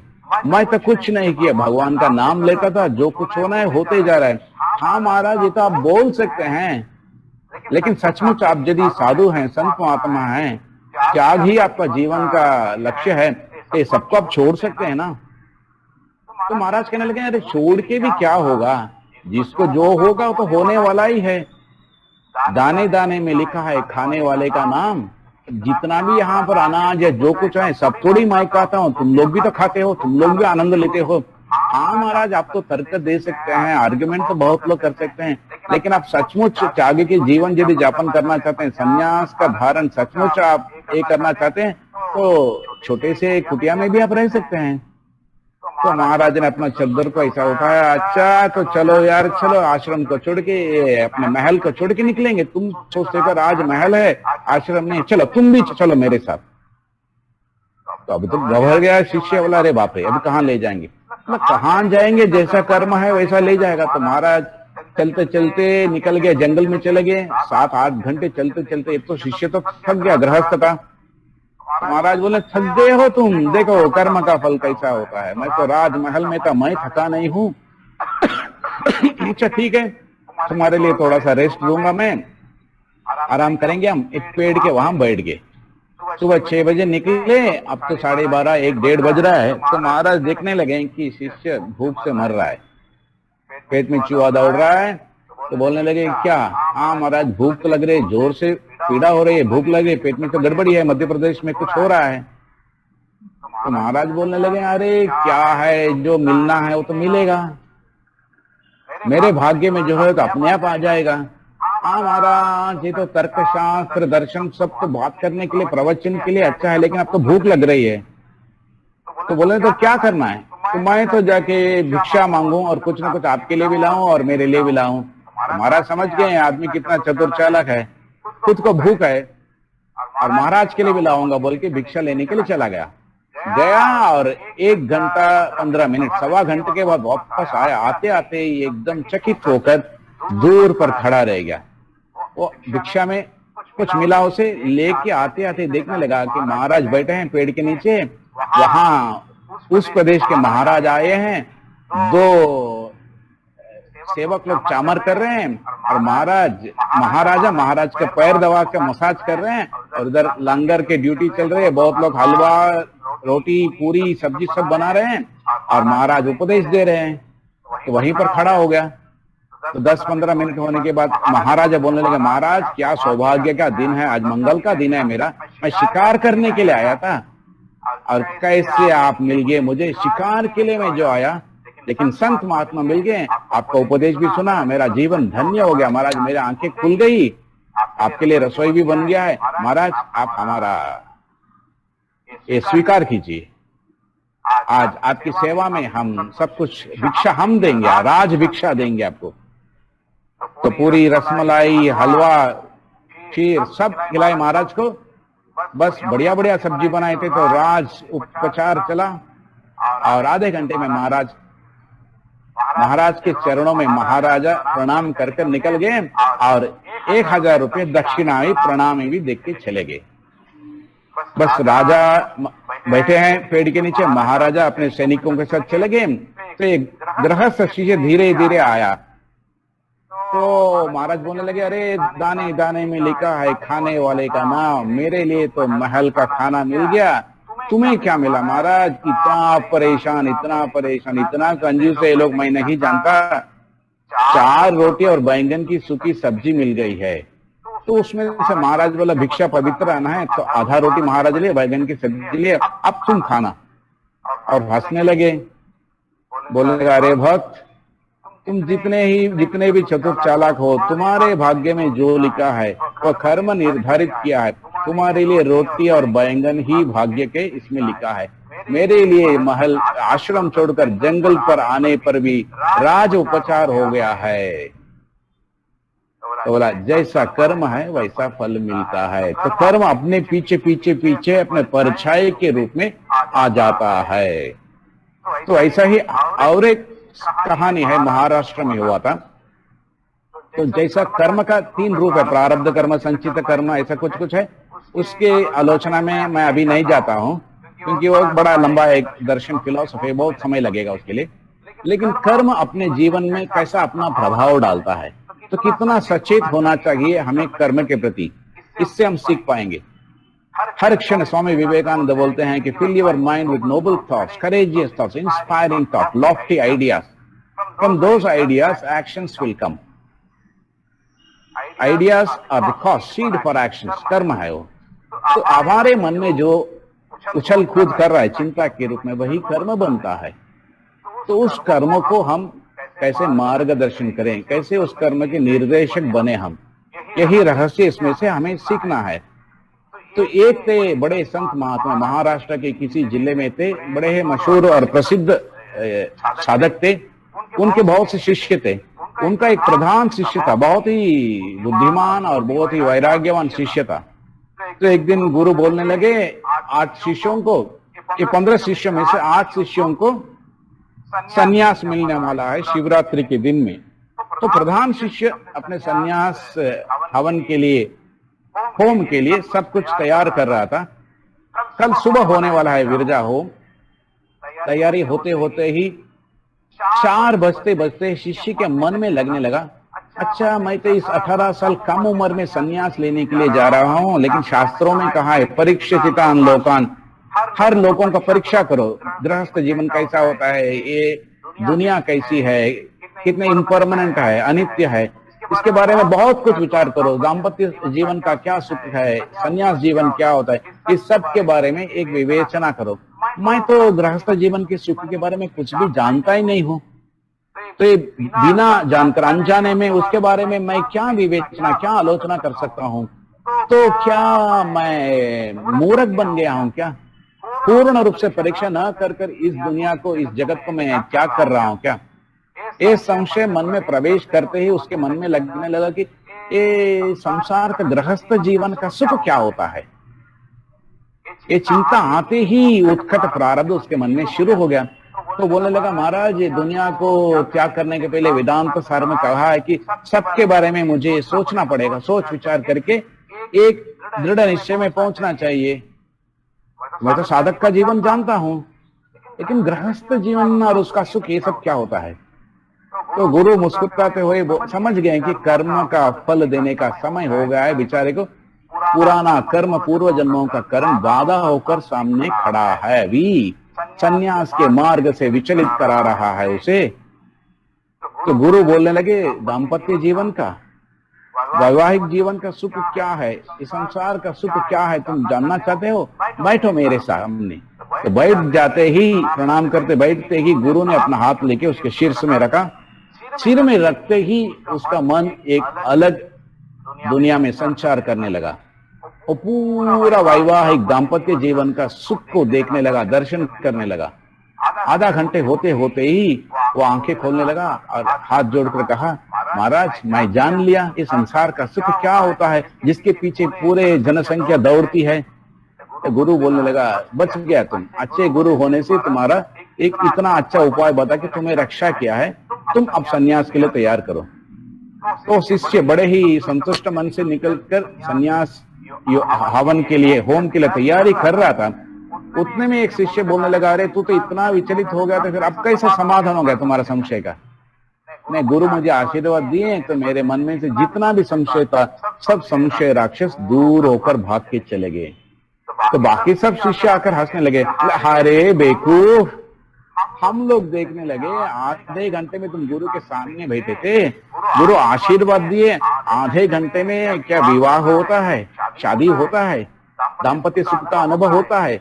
अरे एक बच्चा होने के लिए 1 साल लगता है, तुमने कैसा अनुभव किया? ये तो तुम्हारा कुछ माया है, हेल्यूसिनेशन है, भ्रांति है।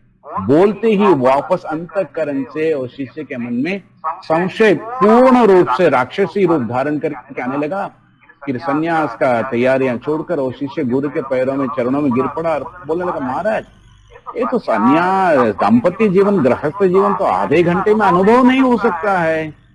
तब तो मेरे लिए आपने जो किया लगता है कि ये तो मेरा अनुभव नहीं है, आपका है ये तो क्या आप मेरे लिए खा सकते हैं क्या? ये तो नहीं हो सकता है, आपके आशीर्वाद से हुआ है, लेकिन ये तो मेरा अनुभव नहीं है। तो गुरु उस वक्त समझने लगे कि ये उत्कट प्रारब्ध है, वेरी वेरी स्ट्रॉन्ग प्रारब्ध, और इसे अनुभव करना ही पड़ेगा। इसलिए इसके लिए अभी गुरु का उपाय भी असफल होकर सामने खड़ा है। कर्ण के जीवन में हम देखेंगे, जब परशुराम से मंत्र लिया कर्ण ने, फिर भी लेने पर भी आखिरी क्षणों में गुरु का शाप करके मंत्र वो भूल जाएगा। युद्ध के एक दिन पहले कर्ण बहुत भीख मांगेगा गुरु से, गुरु एक दिन के लिए उस मंत्र का स्मरण होने दीजिए ना, आप ऐसा क्यों शाप दे दिए कि मुझे मैं सब भूल जाऊं? तो गुरु हंसने लगे, बोला मैं तो हमेशा तुम भूल जाओगे ये नहीं बोला, उचित समय पर उस टाइम तुम भूल जाओगे। तो एक ही दिन का, एक ही दिन है, एक शाप एक ही दिन के लिए, पूरा तुम्हारा पूरा जीवन के लिए नहीं शाप। क्रिटिकल मोमेंट में, क्राइसिस सिचुएशन में ही तुम भूलोगे। ठीक उचित समय पर उस मुहूर्त पर कर्ण भूल गया। कैसा प्रारब्ध कर्म, नहीं तो पांडव लोग हार जाते। तो यही भगवान का नियम है। तो जैसा कर्म है वैसा फल मिलता है।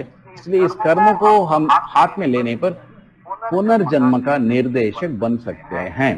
तो ये उत्कट प्रारब्ध का बीज कहाँ होता है? अपने अवचेतन मन में, सबकॉन्शियस माइंड में इसका बीज होता है। वहां से वो निकलता है, कई सालों तक वहीं पर पड़ा रहता है। इसके बारे में बहुत से किताबें निकली हैं। इसे पैरासाइकोलॉजी के रूप में पाश्चात्य देशों में इसके बारे में बड़े ही अन्वेषण किए हैं। एक बहुत बड़ा सुंदर किताब है, मेनी मैंशंस। उसमें पूर्व जन्म के बारे में क्लिनिकल एक्सपीरियंसेस और एक्सपेरिमेंट्स किए हैं उन लोगों ने। मेनी मैंशंस के ऑथर है डॉक्टर जीना सेमिनारा।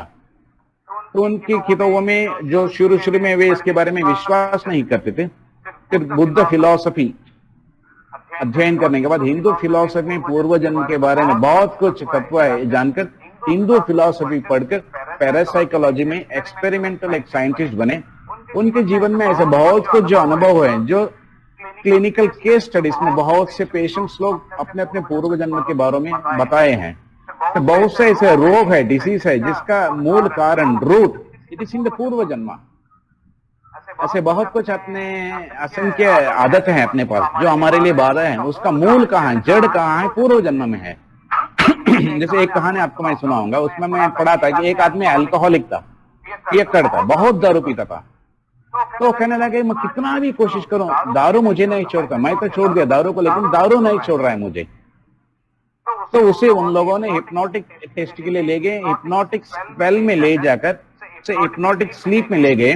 और हिप्नोटिक स्लीप में वो लोग कहने लगे अब तुम अपने अंतर मन में जाकर ढूंढ के निकालो ये दारू पीने के आदत की बीज कहाँ, किस जन्म में पड़ी थी। तो धीरे धीरे जाते जाते वो कहने लगा ओ ग्रेट वॉर इज गोइंग, बड़ा महान घोर युद्ध चल रहा है। युद्ध में बहुत से सैनिक लोग घायल हो गए। घायल होकर रात को सब अपने तंबू में, कैंप में सोए पड़े हैं। और सब घायल हुए सैनिकों को वो लोग दारू पिला रहे हैं, जिससे दारू की नशे में दर्द मिट जाए। तो एक बड़े बैरल में वो लोग दारू ला रहे हैं और हर व्यक्ति को एक एक चम्मच में से, एक एक इसमें से दे रहे हैं। वो तो देते देते ये जो सैनिक है, जो केस स्टडी चल रहा है जिसके बारे में, वो इतना गंभीर घायल हुआ था, गहरा उसके शरीर में घायल चोट हुआ था। तो वो सोच रहा था कि मुझे और एक प्याला दारू मिलने से थोड़ा जोर का झटका लगेगा तो मैं नशे में इसको भूल सकता हूँ। तो ये बैरल में जाते जाते दूसरे राउंड लाते लाते ही इसके आगे वाले सैनिकों को परिवेशन करते, परोसते ही दारू का बैरल खत्म हो जाता है। बस अब दारू नहीं बचा है। दारू यानी नॉट रियल अल्कोहल, बट एक एनेस्थेटिक इफेक्ट दिलाने वाला, दर्द को बुलाने के लिए एक ये है दारू, जैसा अल्कोहलिक इफेक्टिव ड्रिंक है वो।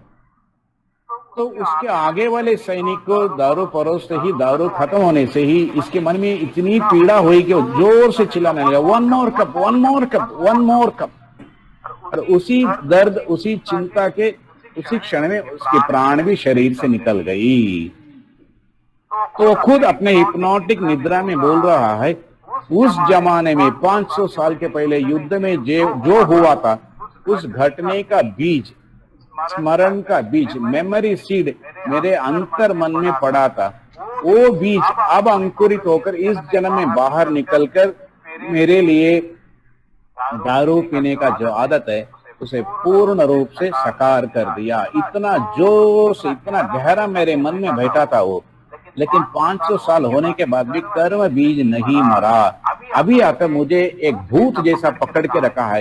इसलिए मैं बहुत प्रयत्न करने पर भी इस आदत का जो वृक्ष है उसे मैं नहीं काट पा रहा हूँ। अब मुझे पता चल रहा है इस दारू पीने का आदत, इसका जो वृक्ष का जो जड़ है, मूल है, मेरे ही अवचेतन मन में है। मुझे वहां पर जाकर चिकित्सा करनी पड़ेगी। तो ये लोग कहते हैं कि व्हाई डोंट यू अंडरस्टैंड, तुम क्यों ये नहीं समझते हो कि भूत तो भूत है, वो तो राख है, वो तो मरा हुआ है, वर्तमान ही सच है। तो राख से तुम कैसे आग पैदा कर सकते हो? How can you create fire from ashes? Past is ash, burnt out ash. तो उसे छोड़ देना ही बुद्धिमान का लक्षण है। तो इस सजेशन को वो हिप्नोटिक स्लीप में स्वीकार करता है और उसी क्षण उसका बुद्धि भी खुल जाता है और उसे समझ में आने लगता है कि ये तो 500 साल के पहले हुआ एक घटना है। उस घटने को वर्तमान में लाना बुद्धिमानी का काम नहीं है, बल्कि भासी खाना खाना है। इस सुझाव से मन उसे मान लेता है और अब जब हिप्नोटिक स्लीप से ऊपर आकर उठ जाता है, जागृत हो जाता है और क्लिनिकल एक्सपेरिमेंटल टेबल से वो उठकर खड़े हो जाता है, उसे समझ में आ जाता है कि पीने का आदत उसे छोड़ दिया है। उस क्षण से ही उसके मन से, अनकॉन्शियस मन से जब सीड निकल गया, वो पीने का आदत भी उससे छूट गया। तो ऐसे बहुत कुछ कहानियां हैं, लेकिन आज तो अभी समय नहीं है। अब हम आखिरी पंक्ति में जाएंगे। तो इस कर्म से हमें कैसा विराम मिलेगा, छुटकारा, यानी मुक्ति कैसी मिलेगी? इसका 3 मेथड है, एक रामकृष्ण मेथड और एक शारदा देवी मेथड, एक विवेकानंद का मेथड। ठाकुर जी का मेथड है रामेर इच्छा। आप लोग जानते हैं सब राम की इच्छा है। सब कुछ जो कर्म होता है भगवान की इच्छा से ही होते हैं कर्म, इसलिए जो भी फल प्राप्त होती है भगवान की इच्छा के कारण ही फल होती है, इसलिए सब फल राम की इच्छा है। चौकलीर तुम्हारी इच्छा, हे माँ सब तुम्हारी इच्छा है, तुम इच्छामयी तारा हो, मुझे इस संसार सागर से पार करा दो। ये ठाकुर जी का समीपन है, अप्रोच है। और माँ बोलती है प्रार्थना से कर्म की कठोरता को काट सकते हैं और बच सकते हैं। तो प्रार्थना से माँ बोलती है जैसे पैर टूटने वाला, एक्सीडेंट होने वाला था, उसके पैर में कांटा चुभ गया। तो किसी ने पूछा तो पैर टूटने वाला जो कर्म था वो तो बड़ा ही घोर भयानक था, तो ये प्रार्थना से कैसा छूट गया? तो माँ बोलती है कि जितना दर्द और परिश्रम वो घटने में, पैर टूटने में होने वाला था, उतना ही परिश्रम इसने प्रार्थना में गवा दिया। इसलिए उस कर्म का फल का जो क्रूरता है यहाँ पर कम हो गई, उसका जो नतीजा है तीक्ष्णता की नतीजा वो कम हो गई, इसलिए कांटे चुभकर उसका कर्म समाप्त हो गया। तो माँ के जीवन में एक बड़ा ही रोचक कहानी है। एक हमारे एक महाराज थे सन्यासी, तो उनके जन्म कुंडली को लेकर वो लोग ज्योतिष के पास गए थे। तो ज्योतिष बड़ा ही नाराज हो गया और कहने लगा मुझे अपमानित मत करो। तो ये लोग बोले कहाँ अपमानित किया आपको? तो बोले कि मरे हुए आदमी के जन्म कुंडली को मुझे हमें ला कर देते हैं। तो बोलने लगे तो मरा हुआ नहीं है, तो अभी भी जीवित है, हमारे रामकृष्ण मठ के सन्यासी हैं। तो बाद में माँ के पास इस घटने को जब उन्होंने सुनाया तो माँ बोलने लगी जिस दिन इसे मरना था उसी दिन उसको मैं सन्यास दिया हूं, इसलिए इसका पुनर्जन्म हो गया है, वो ज्योतिष में ही जानता है। कितना एकदम आश्चर्यजनक है ना, सन्यास पुनर्जीवन है। माँ जानती है पूर्व, वर्तमान, भविष्य, भूत, सब कुछ माँ जानती है। और बोलने लगी वो ज्योतिष जो कहा वो ठीक है, लेकिन जिस दिन इसका मृत्यु होने था उसी दिन मेरे से उसने संन्यास लिया है, इसलिए प्रार्थना के कारण, दैवानुग्रह के कारण ये हो भी सकता है। और दूसरा है श्री कृष्ण जो बताता है अनासक्ति। अनासक्त होकर कर्म करने से कर्म का फल अपने से चिपकता नहीं है, अपने से छूट जाता है। जैसा प्लास्टिक कागज में पानी चिपकता नहीं है, या कमल के पंखुड़ियों के बारे में बताते हैं नलिनी दलगत जलवत तरलम, थोड़ा सा ऐसा हिलाने से पानी निकल जाता है, वैसा ही कर्म और कर्मफल अपने से छूट जाता है। तीसरा उपाय है सब कर्म का फल का अर्पण करना। रात को सोते वक्त भगवान से प्रार्थना करना चाहिए, जाने में अनजाने में जो कुछ मैंने किया, जो कुछ सोचा, सब कर्म को तुम्हारे चरणों में मैं अर्पित करता हूँ। श्री राम कृष्ण अर्पणमस्तु। अर्पण करने पर कर्म और कर्मफल ईश्वर को ही जाता है, अपने पास नहीं रहता है। सच्चे मन से, सच्चे दिल से जब हम इसे कहते हैं, धीरे धीरे वचनों से भावना उत्पन्न होती है। भावना जब दिल की गहराइयों में चली जाती है तो भावना ही कर्म का फल को अपने और ले आता है। Psychological connection between karma and the effect of karma, the fruits of karma is in psychological field you feel you are the doer. मैं ही करता हूं जब बोध होता है, दैट इज कॉल्ड भावना, the emotional feeling. Is a link between the karma and your कर्म फल। नहीं तो कभी कभी होता है कि अपने गांव में कुछ होता है लेकिन अपने को कुछ चुभता नहीं, दूसरों को दुख होता है, क्योंकि हम कर्म से जुड़े नहीं। कर्म कैसा जुड़ता है हमारे साथ, मैं ही करता हूं, ये बोध जब होता है, that psychological feeling of doership brings the effect of the karmas fruit on you. कभी कभी किसी को हम बोलते हैं अरे मूर्ख, उसे दुख होता ही नहीं है।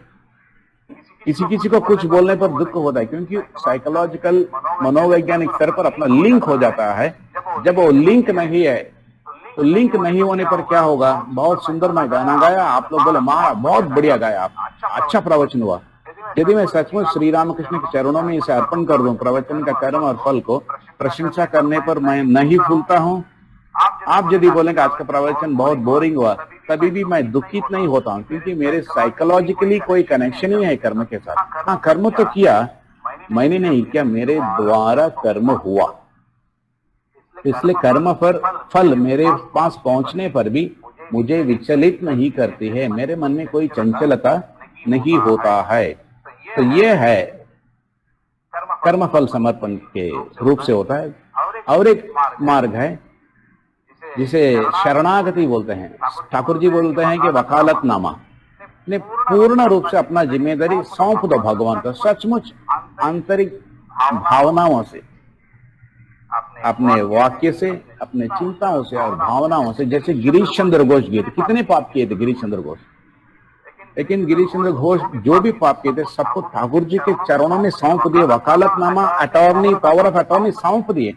ये इतना आसान काम नहीं है, लेकिन मार्ग जब दिखाया है हमारे लिए, ठाकुर जी ने खोल दिया मार्ग, पूर्ण रूप से यदि कातर होकर, दिल पिघल कर, आंखों में आंसू बहाकर ठाकुर जी के पास हम बोले, तो पूरा कर्म का नाश हो सकता है। ठाकुर जी खुद कहते हैं कि मैं कर्म नाशा नदी हूँ, तुम मेरे इसमें, मेरे स्मरण नदी में, भक्ति नदी में डुबकी लगाओ तो तुम्हारा कर्म नाश हो जाता है। अमी कर्म नाशा नदी। तो जैसा गंगा में डुबकी लगाने से पाप नाश होता है, तो ठाकुर जी के चरणों में कातर होकर, ये एकदम पूरे दिल से, भक्ति भाव से, आंखों में आंसू बहाकर, दिल द्रवित होकर यदि पैर पकड़ के ठाकुर जी से बोले, ठाकुर जी मैं पूर्ण रूप से शरणागत हूँ, मेरे शक्ति की सीमा में तो गिरीश चंद्र घोष की क्षमता नहीं है, लेकिन आप जानते हैं मेरे हृदय कमल में बैठे हैं, आप सब स्वीकार करके बोलेंगे, तो ठाकुर जी सचमुच कर्मनाश नदी बन जाते हैं, अपना कर्मनाश हो जाता है। तो मैं दो चीजों को आपको याद दिलाने के लिए बोला था। तो ऐसे आध्यात्मिक मार्ग में हम चलते चलते लक्ष्य तक नहीं पहुंचे तो क्या होगा, यही संशय अर्जुन के मन में था। तो जैसे मेघ बादल उड़ जाता है हवा के बहाव से, तो मेरा जीवन भी नष्ट हो जाएगा, आध्यात्मिक सुख भी नहीं पाया, संसार का सुख भी नहीं पाया। तो श्री कृष्ण बोलते नहीं, ऐसा नहीं होता है। स्वल्पम अप्यस्य धर्म से त्रायतो महतो भयात, इसका स्मरण अगले जन्म में तुम्हें मिलता है, तो उसका नतीजा यह होता है, प्राप्य पुण्य कृताम लोकान उषित्वा शाश्वती समाह शुचि नाम श्रीमताम गेहे योग भ्रष्टो भी जायते। तुम अगले जन्म में ऐसे एक पवित्र घर में जन्म लोगे कि पूरा वातावरण तुम्हारे आध्यात्मिक जीवन के लिए बहुत ही सहायकारी बन जाएगा। नहीं तो ऐसा एक श्रीमंत, एक धनवान घर में तुम जन्म लोगे कि तुम्हें इस दुनिया के बारे में कोई चिंता सताएगी नहीं। तो तुम योग भ्रष्ट के रूप में वापस जन्म लेते हो, और उस कुल में जन्म लेकर क्या होता है, योगी नाम एवं कुले भवति धीमताम। तो उसमें क्या होता है, प्राप्य पूर्व स्मृति, पूर्व का जो स्मृति है, पूर्व जन्म का जो याद है तुम्हें प्राप्त होता है। तत्र तम बुद्धि संयोगम लभते पौर्वदेहिकम, पूर्व देह में तुम्हारा जो आध्यात्मिक बुद्धि था वह बुद्धि वापस तुम्हें मिल जाता है, और तुम वापस प्रयत्न करते रहते हो। यत्तते च ततो भूयः संसिद्धौ पूर्णनंदन। तो हे अर्जुन, तुम जो अभी अभ्यास किए हो, ये साधना यहीं से मिट नहीं जाती, तुम्हारे पीछा कर कर अगले जन्म में भी वापस आती है और तुम्हें जोर से पकड़ती है, जैसे मगर मछली पकड़ती है। पूर्वाभ्यासेन तेनैव ह्रियते ह्यवशोऽपि सः, तुम्हें विवश करा देती है। जिज्ञासुरपि योगस्य शब्द ब्रह्मादि वर्तते, तुम आरंभ के सोपानों में, सीढ़ियों में होने पर भी ये आध्यात्मिक जीवन के प्रति जो लगाव है, तुम्हारा जो प्यास था, तुम्हें इतने जोर से पकड़ लेता है तो घर वाले सब सोचते होंगे इसे शादी करवा दें, फिर भी तुम वहां से भागकर निकल जाओगे। जैसे हमारे महाराष्ट्र के संत रामदास स्वामी के जीवन में हुआ। शुभ लग्ने सावधान जब पुरोहित बोलने लगे तो अंदर से पूर्व स्मृतियां जाग उठी और समर्थ रामदास के मन में लगने लगा शुभ लग्ने सावधान। कितना इंस्पायरिंग है ना। उस कम उम्र में शुभ लग्ने सावधान हो गए और विवाह मंच छोड़कर भाग गए। महाराष्ट्र के भाग्य के निर्माता बन गए, हमारे छत्रपति शिवाजी के गुरु बन गए समर्थ रामदास। कितना सुंदर है और कितना लॉजिकल और कितना प्रैक्टिकल और रियल प्रूफ है ये कि कर्म और पुनर्जन्म सत्य है। आखिरी एक सोपान है। हमें जब पूर्ण ज्ञान हो जाता है, ज्ञान क्या है? शरीर मैं नहीं, मन मैं नहीं, बुद्धि और अहंकार नहीं हूं मैं, चिदानंद रूप शिवोहम। तो आत्मा के लिए कोई कर्म नहीं है, वो तो पूर्ण रूप है आत्मा। तो वहां पर कहीं कर्म की आशा ही नहीं है। कर्म वहीं पर होती है जहां कुछ आशा जन्मती है। There is no desire, Atman is ever fulfilled. वहां पर कोई कामना वासना नहीं होती है। कामना वासना ही कर्म की रूप धारण करते हैं। मुझे कुछ पाना है, मुझे कुछ होना है, मुझे ज्ञानेश्वर बनना है। क्यों ज्ञानेश्वर बनना है? कोई जरूरत ही नहीं, क्योंकि मैं तो चिदानंद रूप शिवोहम, मैं तो स्वतंत्र हूं, मैं तो मुक्त हूं।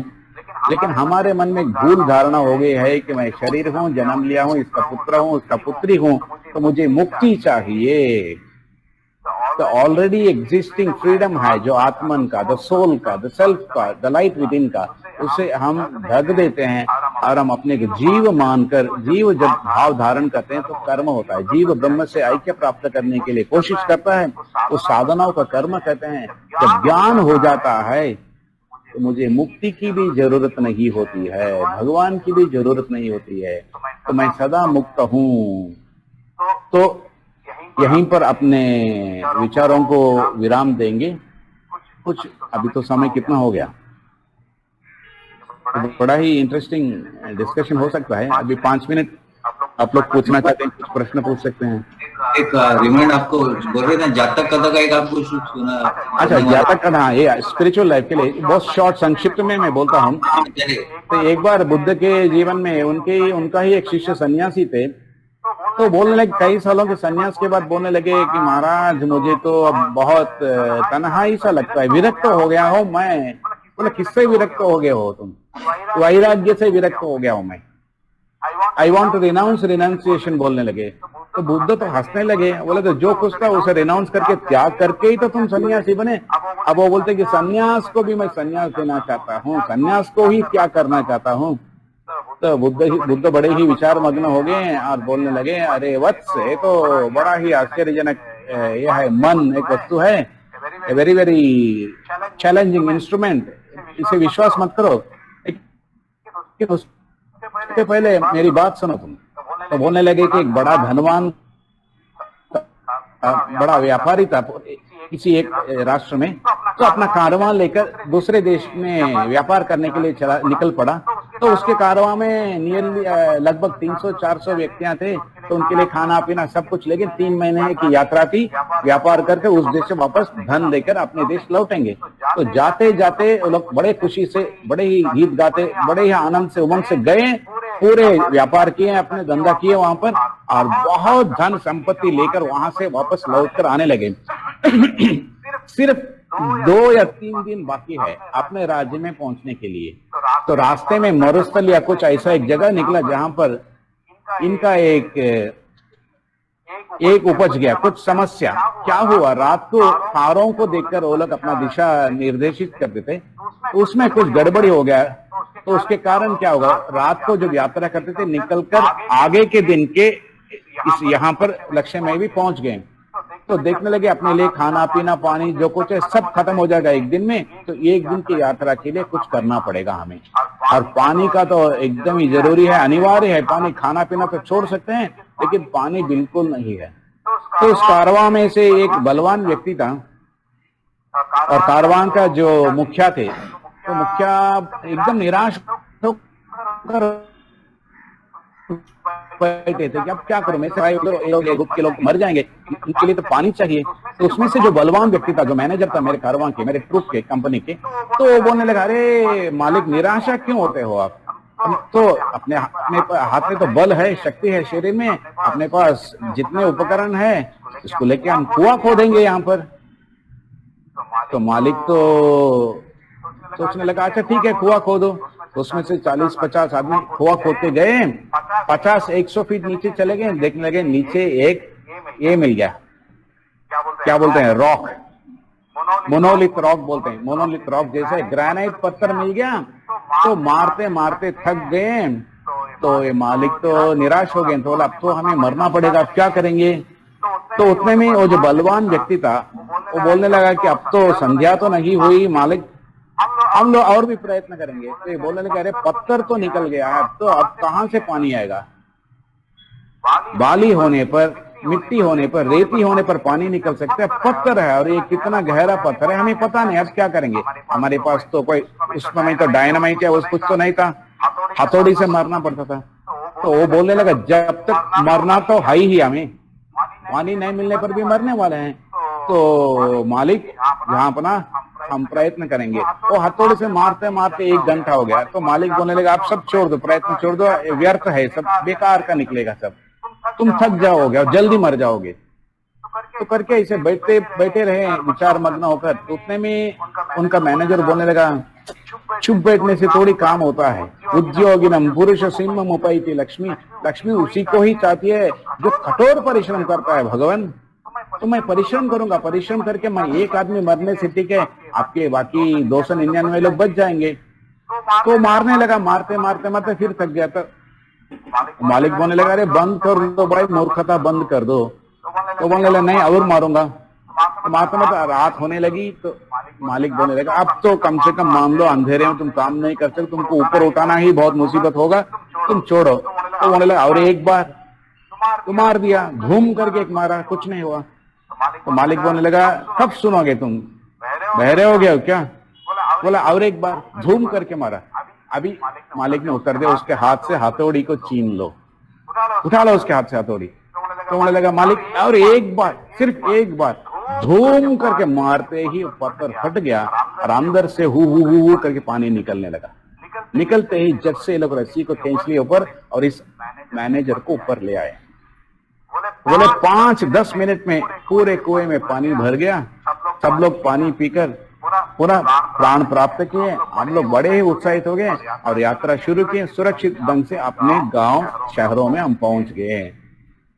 एक कहानी सुनाते सुनाते बुद्ध अपने शिष्य को देखकर हांक मारने लगे, जानते हो तुम हे वत्स, वो कारवां का मालिक मैं था जो निराश होकर बैठा था, उस निराशा के क्षण में और एक बार मारो और एक बार मारो ऐसे उत्साहित करके हमारे जान बचाने वाले वो मैनेजर तुम थे पूर्व जन्म में। ये सुनते ही शिष्य का आंख खुल गया, चेहरे में मुस्कान दौड़ गया, पूरा चेहरा खिल गया और मन में जो बादल आया था कि संन्यास जीवन छोड़कर वापस गृहस्थ जीवन में जाऊं, एक ही क्षण में सारे संशय बिखर गए और बुद्ध के चरण पकड़कर रोने लगे। बोला, महाराज आपने मुझे बचाया। तो ये किस लिए बचाया? बड़े उत्तम गुरु थे, पूर्व जन्म के बारे में जानते थे भगवान बुद्ध।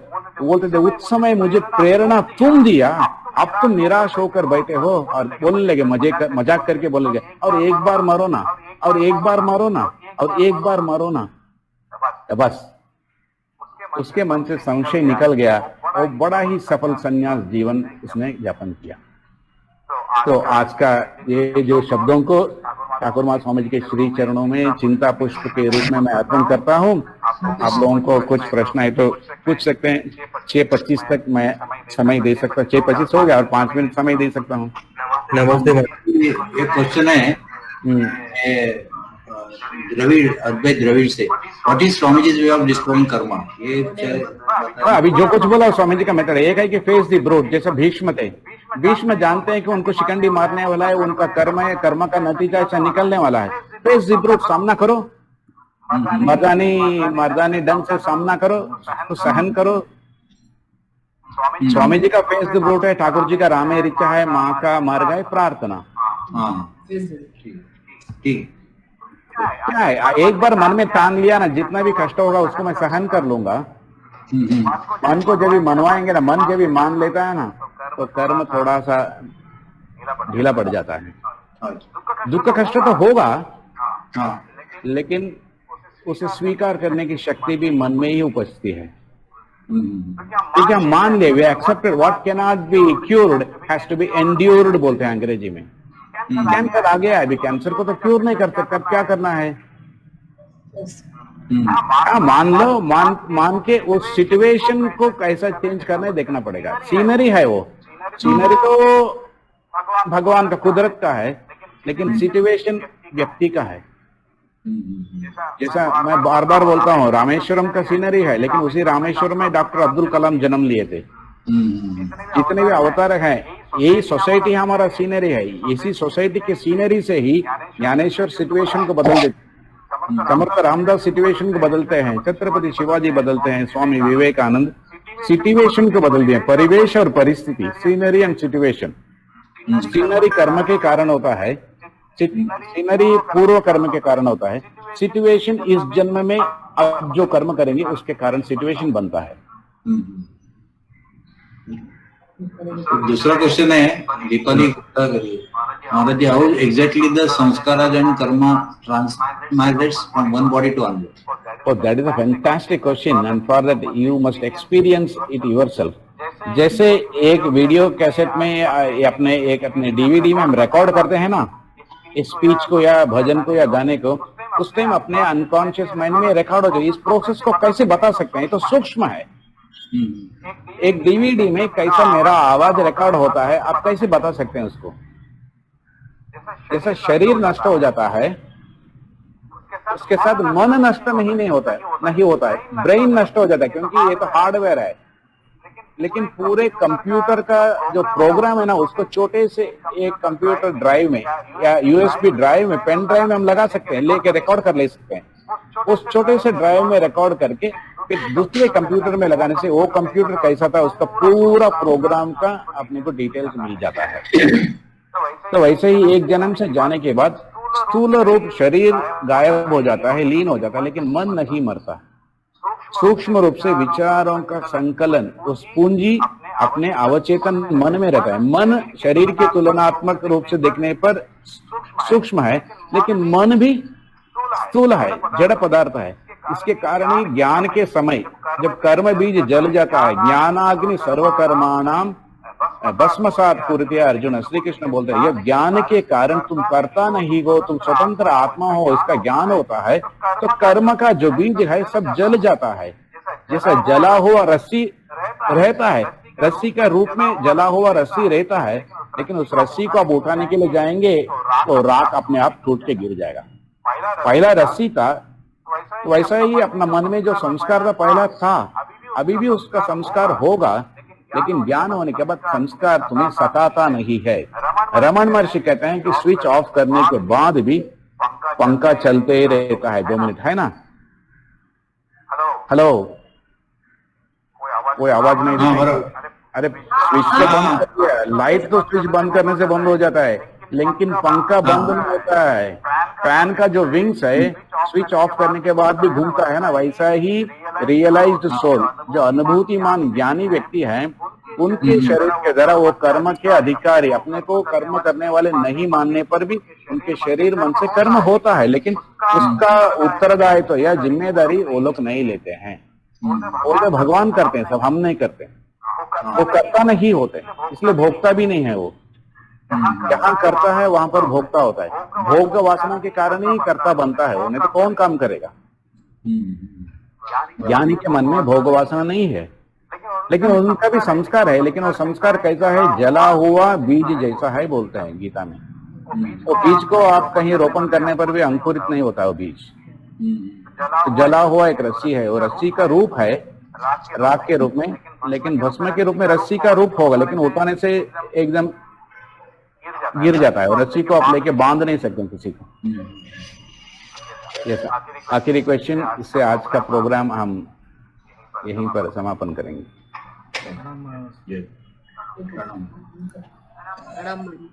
श्रृंगारपुरे एकदम साइलेंट मोड में है, क्या बात है? राजन राजन राजन एकदम साइलेंट मोड में है। साइलेंट मोड में।